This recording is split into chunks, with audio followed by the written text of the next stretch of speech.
Hello again. This is Merrick welcoming you back to this podcast featuring the Culver City Fauché Masonic Library. And I've been your host a couple times before, and today I have a guest, a member of Culver City Fauché Lodge by the name of Carrol Robbins Runyan, more endearingly known to us as Poke Runyan. And Poke has, over the years, made several donations. He is an author, of course, and he's made several donations of his books, which are included in the collection here.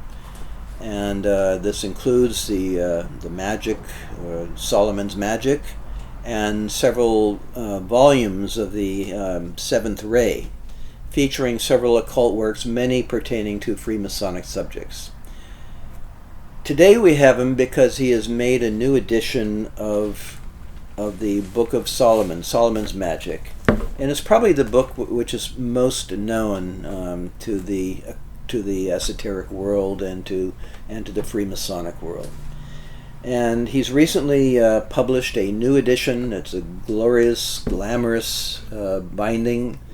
And so at this point, I'd like to introduce Poke Runyan, a member of Culver City Fauché Lodge, and may you take off from here, Poke. Well, thank you, Worshipful Merrick. And I'd like to say that I'm a member of Culver City Fauché Lodge, but Worshipful Merrick has been the past master. He's been the past master of Culver Fauché Lodge at least 5 times, and he is. And I am the president of the Church of the Hermetic Sciences, which of course sponsors this publication, and Merrick is the vice president of the Church of the Hermetic Sciences. And we are both Hermetic magicians. But there are 2 types of Hermetic magicians.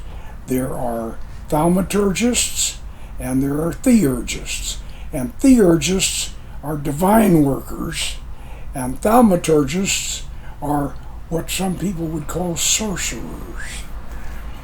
And of course, a sorcerer evolves into a wizard. And I'd like to think that I have evolved into a wizard. I started off about 40 years ago as a sorcerer, and I think I've evolved into a wizard. But I am a thaumaturgist, and the difference between a thaumaturgist and a theurgist is a divine worker, and a thaumaturgist summons spirits. He's a sorcerer. And this was the first book that I came out with the Church of the Hermetic Sciences, that we came out with back in 1996, the Book of Solomon's Magic. And then it was in paperback. And it was an immediate bestseller. And it's been a bestseller ever since. We finally we have the perfected second library edition, and of course I'm going to donate this copy to the library here. But you're not going to be able to check it out, even if you belong to Fauché. You won't be able to check it out. We're going to put a chain on it, and you've got to come in here and read it. You won't be able to check it out, but. So it's kind of like a sort of a Necronomicon. You could come in and read it, but you can't take it out. Anyway, this book is, as I say, is the perfected, and the original book was 250 pages long. This one is 450 pages. And this is really complete. And of course the book says how to invoke angels into crystals and evoke spirits to visible appearance in the dark mirror. That's what this is all about. And I would like to read you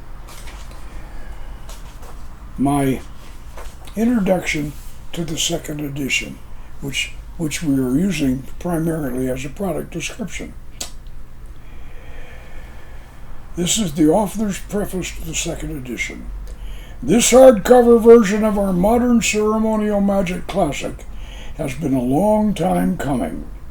After 25 years in softcover, we are finally issuing a hardbound library book, following the release of our video documentary, The Magic of Solomon. And that's widely available on YouTube, and so we really don't need to bring in a copy of that and show you, because you can find it on YouTube, The Magic of Solomon. In most respects, this second edition remains true to the original, along with additions such as my 1997 Magic and Hypnosis article. I have incorporated into the text the various addendums that we have added to reprints of the book over the years, and if you are a newcomer to the book, and especially if you are predisposed to be critical of its theory and method, I recommend that you read Magic and Hypnosis before you deal with the main text. I have also added illustrations of tools, zero light, temple furniture, the double slat altar, and updated the magical alphabet, and added the Hermetic Yoga Master Ritual. Over the years, we have collected numerous references confirming our theories and techniques. For most of these, I have used chapter endnotes. I have expanded the bibliography to include works and authors cited in the additional material. In the original softcover version of the Book of Solomon's Magic, I edited the conjurations of the Goetia, leaving out those which intimidated the spirits with the curse of chains and etc., because our patron deities were Baal and Astarte, Baal and Astaroth, and we felt such coercion was inappropriate, because actually these spirits are ancient gods and goddesses. We even created an apology for the stern commands of the first conjuration. However, many Goetic spirits are not as friendly or as venerable as Baal and Astarte, and we do list them all. Since 1996, I have had to perform 2 exorcisms, one of which I will recount in this second edition. This has prompted me to reinstate the stronger conjurations, so we now have a more complete Goetia. We have also added operational log accounts and receiver sketches of several of the Goetic spirits, and we have revised the classical elemental prayers and included with them the angelic invocations where they belong. We have also added a direct facsimile of the first Goetic conjuration from the original manuscript. This document proves that the Elizabethan magicians were aware that Jehovah was not the Most High God. We are publishing a detailed reproduction of Peter Smart's magic mirror on a stand, proving that it is exactly that, and we are showing a restored version of the seldom seen Ostia medallion, connecting Solomonic ceremonial magic with witchcraft. And finally, we show a very rare photo of Edward Kelly's black obsidian scrying mirror in the British Museum. All considered, we think it fair to say that the Book of Solomon's Magic is finally in its complete and perfected form. We hope all sincere students of the art magical will make good use of it. And it's signed, Very Honored Frater Fabian, Ordo Rosicrucis, Rivendell Hermitage and Temple, Silverado, California, 2023. Now, let me show you my original rendering of the goddess Astarte as I received her, transforming her from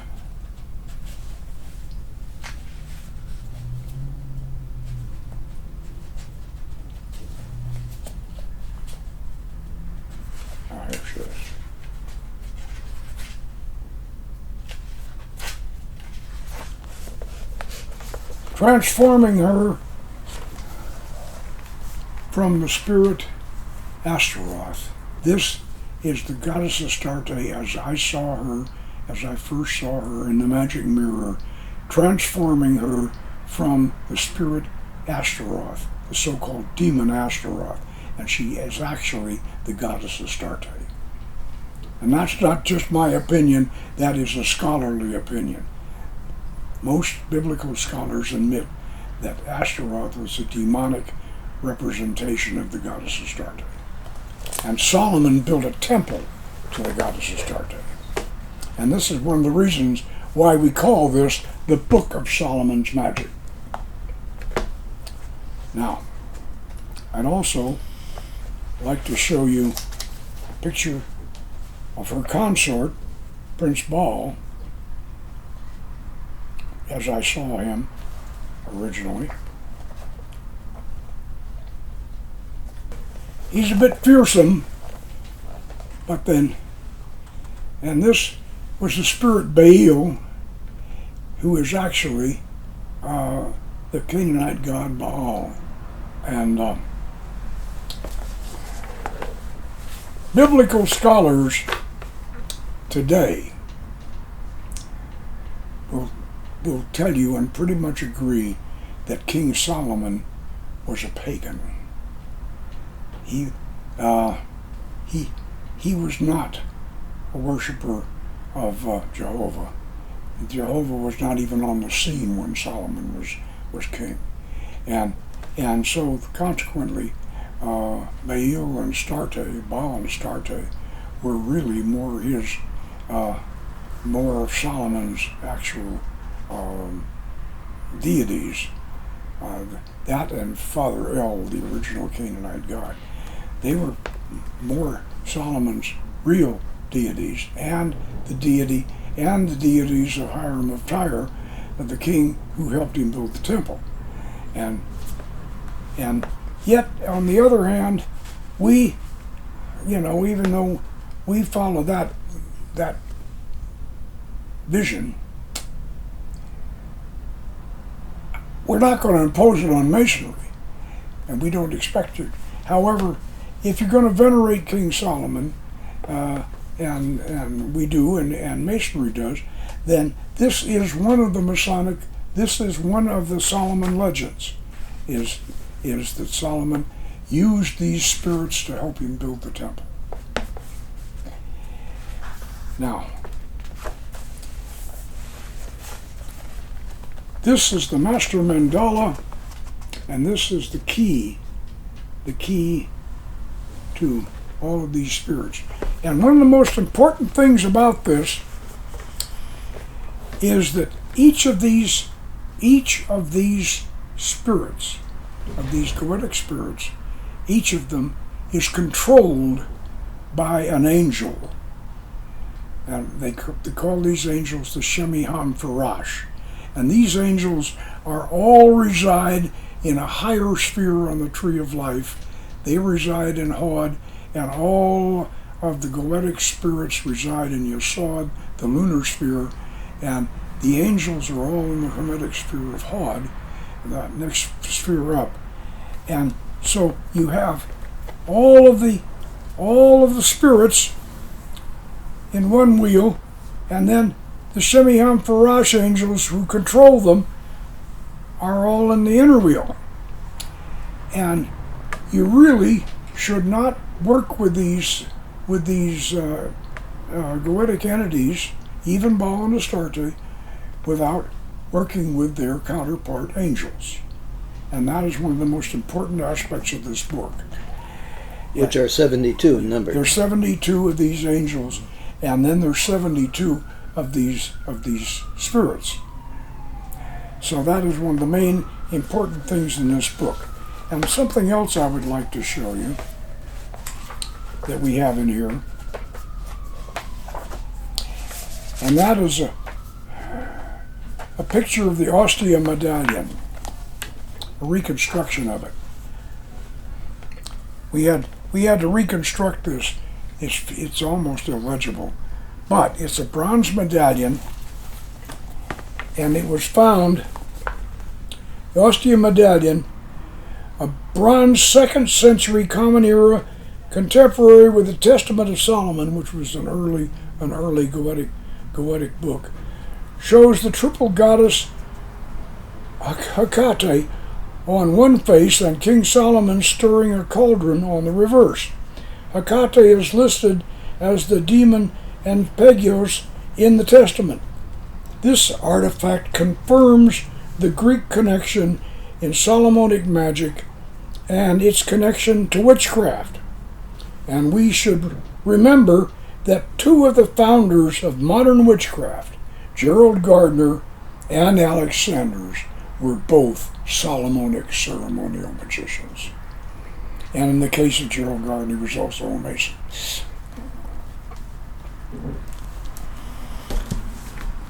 And I should add that, as Pope pointed the difficulties in republishing some of these images, I would add that certain credit is due to a brother of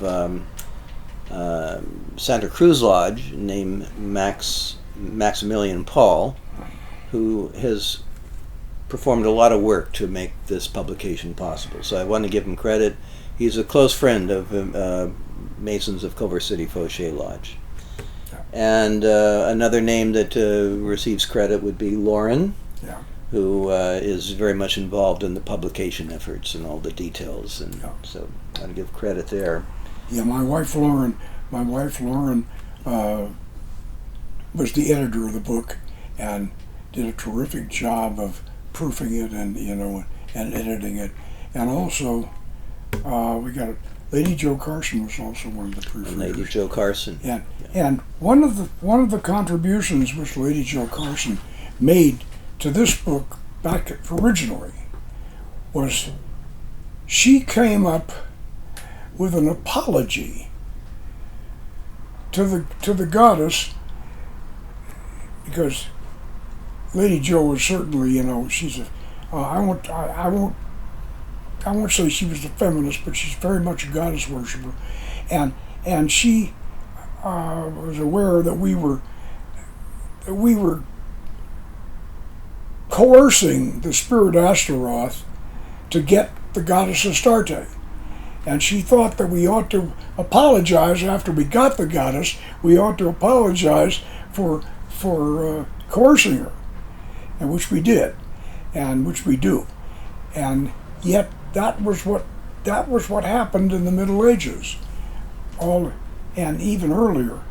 The rabbis, the priests, they made these old pagan gods, and this includes to some extent the classical pagan gods and goddesses. They made them into demons, and so consequently, to get at the original gods and goddesses, you kind of need to bring up the demons, and kind of dust them off and polish them up a bit, and you have the ancient gods and goddesses. And that is the power of ceremonial magic and the therapy of ceremonial magic. And also, every one of these Goetic spirits is an aspect of the human brain, and that very much corresponds with Jungian psychology. And I was going to make that comparison, actually, if you don't mind my interjecting. Yeah.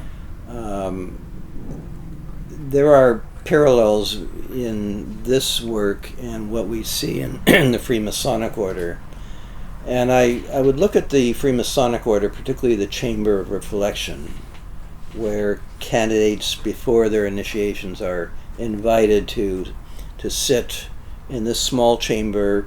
Before them is sitting an hourglass and a parchment on which to write their thoughts, a mirror in which to reflect, and various other elements that induce deep reflection.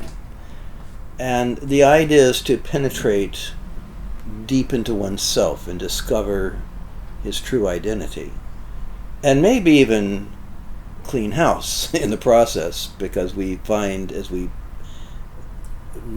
we become more familiar with ourselves. Know thyself was the inscription above the Apollo temple.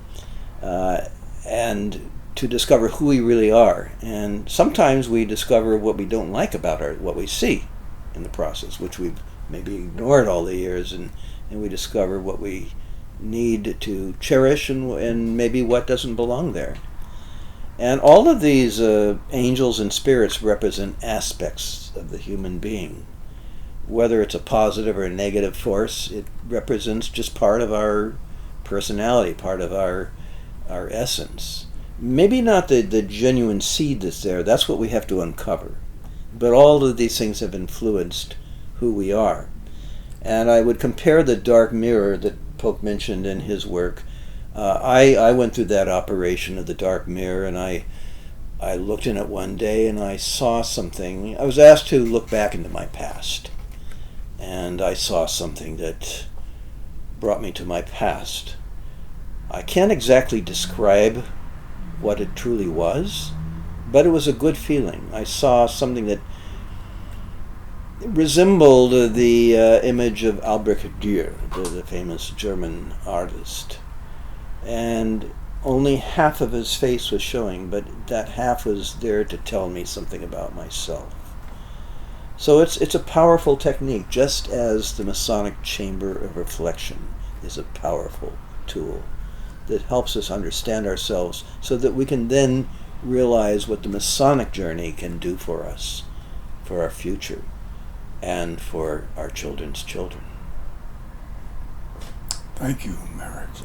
That is a very, very good summation. And the book, if you want to buy your own copy of this, and it will have my signature in it, and we have our own website bookstore that you can go to, pokerunyan@gmail.com. That's it. Just pokerunyan.com, and that will get you there. It'll be an excellent addition to your personal library. Yeah. And as Polk is generous, he's donating this edition here. So if you can't buy one right away, come to Culver City Fauché Lodge. It'll be chained to the shelves here, so it doesn't leave here, but it will be here for you to enjoy. Yeah. And I think that's probably all summing up what we have to say today. That pretty much sums it up. And I certainly appreciate the opportunity to put the book in the library, and also the opportunity to introduce it. Brother Polk, we appreciate your spending your time generously with us today. Thank you. You're a brilliant mind in the esoteric world, and the rest of the Masonic world needs to get to know you. Well, I've had a good teacher. We teach ourselves. We teach each other. Right? Just a reminder to those watching today, we have open house here at Culver City Fauché Lodge. It's Culver City Masonic Temple. That's the name of the building, and it's located at 9635 Venice Boulevard in Culver City. And every Sunday morning we have open house from 10 o'clock until noon. We have usually coffee and donuts. We chat, we fraternize, and sometimes we get into deep subjects like this. It's just an open forum, and you're all welcome. Thank you, and God bless you.